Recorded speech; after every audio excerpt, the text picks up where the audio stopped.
राधे राधे प्रिय भक्तों, जय श्री कृष्णा। आज आपका छोटा भाई आपके बीच में लेकर आया है पुनर्जन्म की ऐसी घटना जिसने शुरू में भी और अंत में भी लोगों को इतना ज़्यादा हैरान किया कि लोग उसके नाम से ही कांपने लगे। क्या थी पूरी बात, बता रहा हूँ आपको।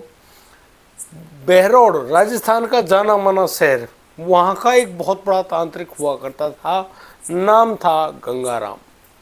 इतना बड़ा तांत्रिक, उसका दिल्ली जाते समय गाड़ी का एक्सीडेंट हो जाता है और उस एक्सीडेंट में गंगाराम की दर्दनाक मौत हो जाती है। लेकिन वही गंगाराम अपनी मौत से लास्ट मतलब कि 2 साल बाद, ठीक उसी दिन जिस दिन उसकी मौत हुई थी, वो दिल्ली के एक हॉस्पिटल में जन्म लेता है। लेकिन उसके जन्म लेते ही उस घर की सामत सी आ जाती है और फिर वह लड़का मात्र 2 साल का होता है। इतने में ही वो उन प्रक्रियाओं को करने लगता है जिनको लोग चमत्कार कहा करते थे। बहुत ही हैरान करने वाली कहानी बता रहा हूँ आपको, एक एक बात ध्यान लगाकर सुने। और इंटरेस्ट अगर आपका जगे और आपको अच्छी लगे ये कहानी तो बढ़िया सा प्यारा सा कमेंट और हमारी वीडियो को लाइक और शेयर अवश्य कर दें।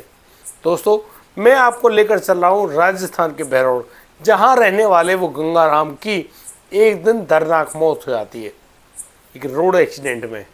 बहुत ही बुरी स्थिति हुई, लेकिन वो जो एक्सीडेंट होता है वो एक गाड़ी से होता है। वो गाड़ी होती है दिल्ली की, क्योंकि राजस्थान से दिल्ली जाने के लिए जिस रोड का वो इस्तेमाल कर रहे थे उसी रोड पर दिल्ली की गाड़ी आकर उनकी गाड़ी से टकरा जाती है, जिसकी वजह से गंगाराम की दर्दनाक मौत हो जाती है।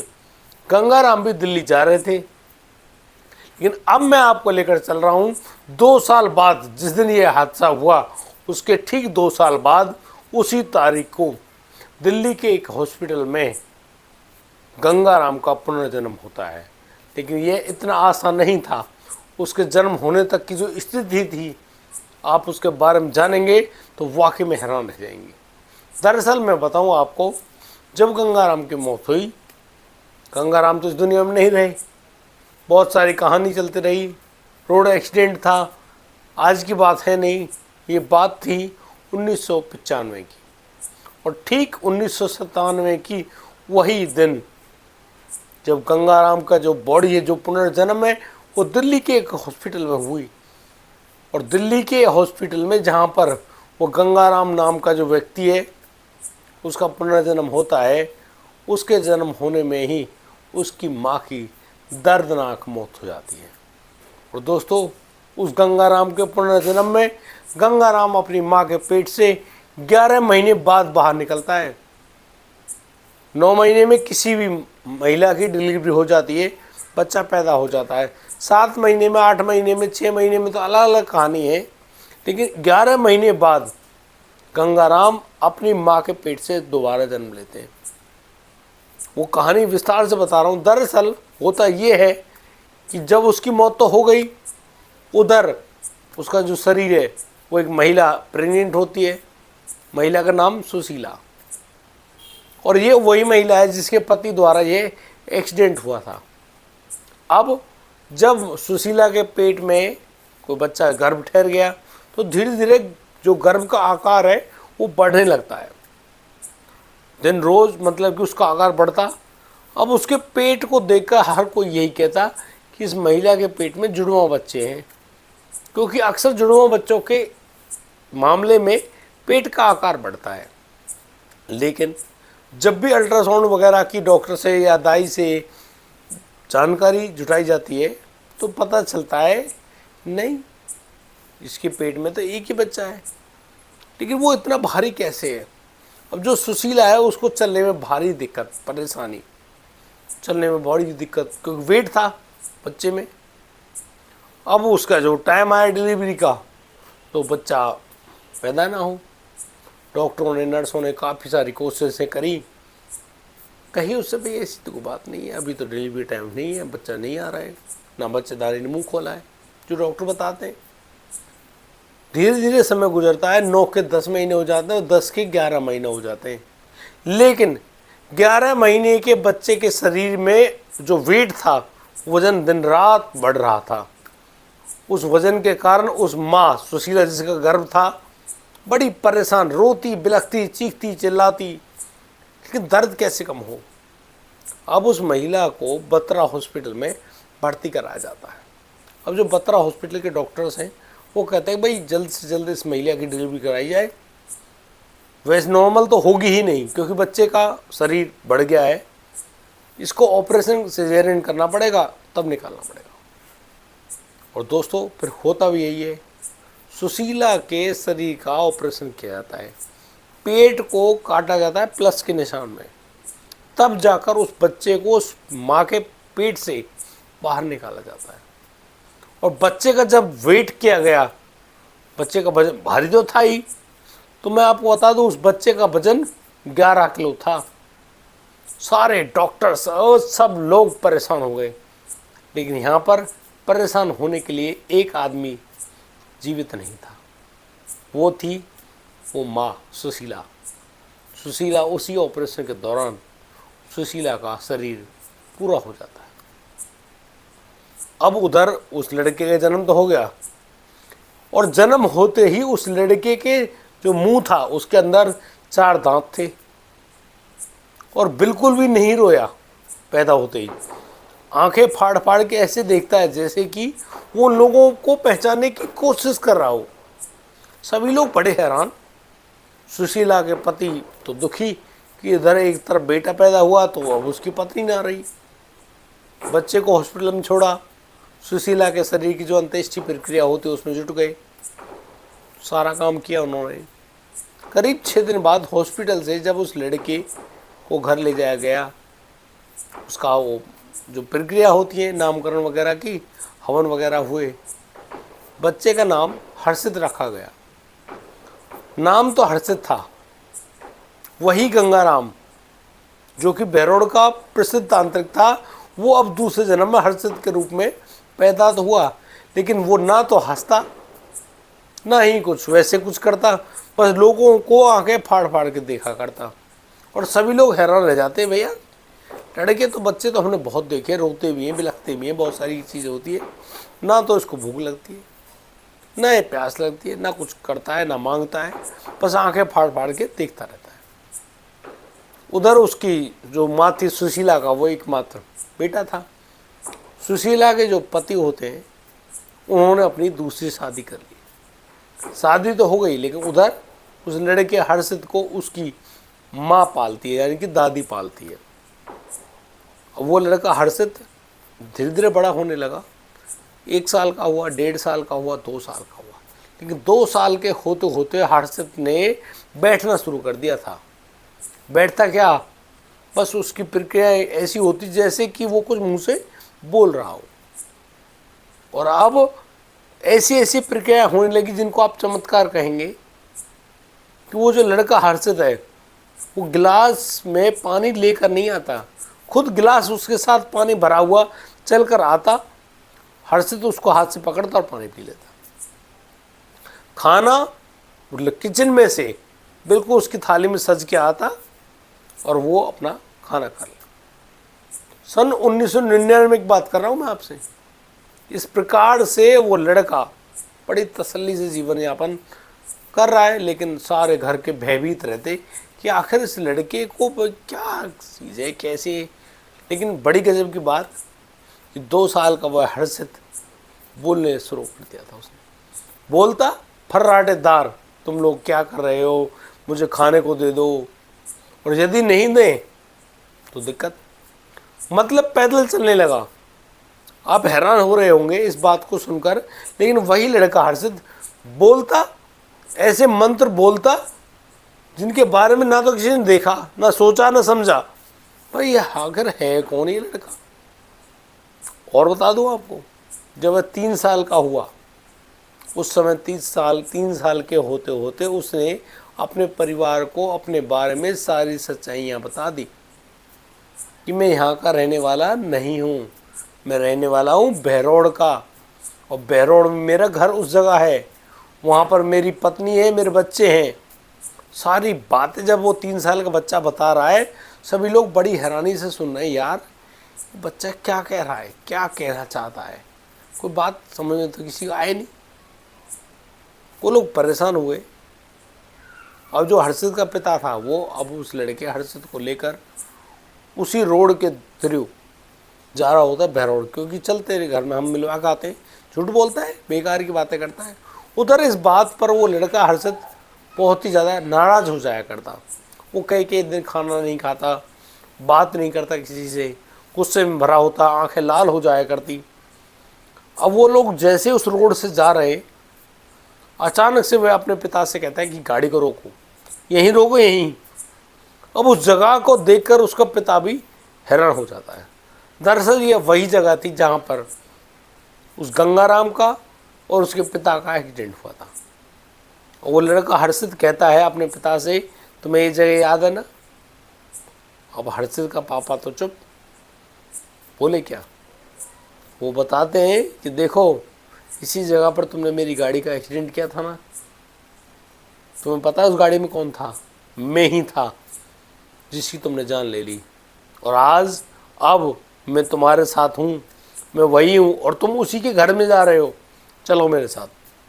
गाड़ी आगे बढ़ गई, गाड़ी पहुँची बहरौड़। बहरौड़ के वो जो नामी ग्रामी कॉलोनी, वहाँ पर पहुँचते वो जो लड़का हर्षित है आगे आगे, पूरा परिवार पीछे पीछे चल रहे। हर्षित एक गेट के पास खड़ा हो जाता है और ज़ोर से आवाज़ लगाता है, एक महिला का नाम लेता है। महिला वृद्ध तो थी, ज़्यादा वृद्ध नहीं, आती है, दरवाजे खोलती है और महिला तो वही विधवाओं वाली साड़ी पहन रखी है। और वो जो हर्षित 3 साल का बच्चा है वो कह रहा है, अरे तुम ऐसे क्यों हो, बिल्कुल नहीं जम रही हो, अपने अच्छे वाले कपड़े पहन के आओ और वो साड़ी ज़रूर पहनना, इसका रंग लाल था, जो मैंने तुम्हें करवा चौथ से पहले ला के दी थी। अब इतनी बात सुनते ही वो जो महिला है फुट फुट कर रोने लगती है और उस बच्चे के तरफ नीचे घुटने टेक कर बैठ जाते हैं और कहती है कि तुम कौन हो, कहाँ से आए हो, क्या कहानी है। बड़ी हैरानी, दुखी, परेशान तो होती है।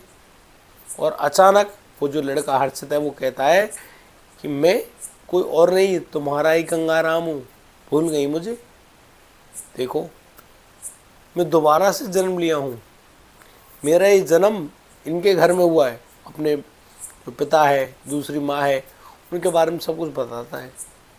और फिर उसी घर में, उसी घर की ड्योढ़ी पर इधर एक महिला बैठी है, इधर वो 3 साल का लड़का, क्योंकि उस महिला का पति होने का दावा कर रहा है।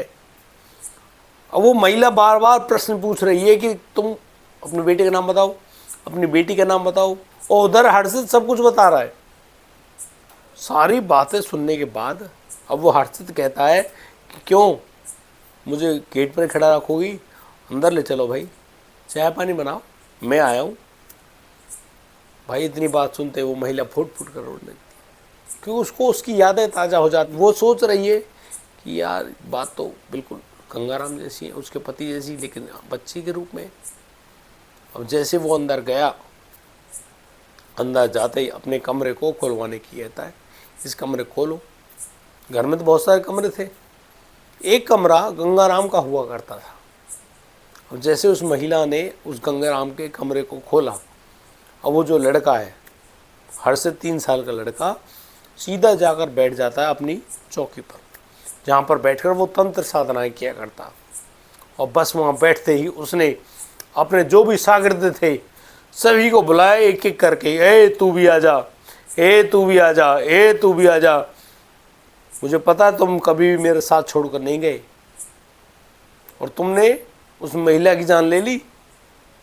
तुम सभी लोग मेरे साथ मौजूद थे ना उसके पेट में। अब इतनी बात सुनते ही हर्षित के जो पिता हैं बड़े हैरान हो गए और सोचने लगे, अरे तू ही अपनी माँ का हत्यारा है। तो इतनी बात सुनते ही हर्षित भी कहता है कि हाँ बिल्कुल, तू भी तो मेरा हत्यारा है। जिस रोड पर जो एक्सीडेंट हुआ उसमें गलती तो तेरी थी, तूने ही तो अपनी गाड़ी मेरी गाड़ी में मारी थी, वो मेरी गाड़ी जा टकराई सीधी खम्भे में, उसी कारण तो मेरी मौत हुई थी। मैं तो मरने के बाद भी वहाँ पर देखता रहा और तू अपनी गाड़ी को लेकर वहाँ से भाग गया। क्या समझता है तू अपने आप को? मुझे पता है कि मैं गाड़ी में था और तू जीप में था। अब भाई इतनी बात सुनते ही जो हर्षित के पिता हैं बहुत ही बुरी तरह से रोने लगते हैं। कहते हैं यार तो सही है, बात तो बिल्कुल सत्य कह रहे हो। बड़े परेशान हुए, बड़े दुखी हुए, लेकिन अब वो हर्षित है, वो पूरे परिवार को देख रहा है, उसके बच्चे, बेटा बेटी सब लोग वहाँ पर आ गए। अब सभी लोग सोच रहे हैं कि यार ये वही गंगाराम है, उनका पिता है, या फिर कोई और कहानी है, क्या कहानी है, कुछ तो मालूम चले। लेकिन अभी तक किसी को कोई यकीन ही नहीं हो रहा है। अब वो जो लड़का हर्षित है, 3 साल का बच्चा, एक एक व्यक्ति का नाम बता रहा है कि वो मेरा दोस्त है, उसके पास इतने पैसे हैं, उसके पास ऐसी ऐसी, मतलब सारी बातें बताता है। लेकिन लास्ट में उसकी पत्नी उससे पूछती है कि आप एक बात बता दो, जब तुम दिल्ली जा रहे थे काम क्या था? तो यहाँ पर हर्षित कहता है दरअसल मैं दिल्ली तो जा रहा था, लेकिन मेरा मन नहीं था। मैं अजमेर जाना चाहता, वहाँ पर मेरा जो एक क्लाइंट है जिसके लिए मैं काम करता हूँ, जिसकी मेरी साधना चल रही थी, उसका जानकारी आई थी, चिट्ठी आई थी, उसी वजह से मैं जाना चाहता था अजमेर। लेकिन मुझे दिल्ली से लगातार बुलावा आ रहे थे, दिल्ली से, और बुला रहे थे मुझको कि तुम दिल्ली आ जाओ, हमारे यहाँ दिक्कत है, परेशानी है, उस परेशानी को ठीक कर दो। अच्छी खासी फीस मिल रही थी गंगाराम को। अब इसी लालच में गंगाराम अजमेर ना जाकर दिल्ली के लिए चला जाता है।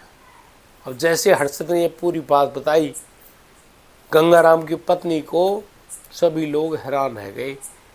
बिल्कुल हमें अब यकीन हो गया है कि ये वही गंगाराम है जो उनका पिता और पति हुआ करता था।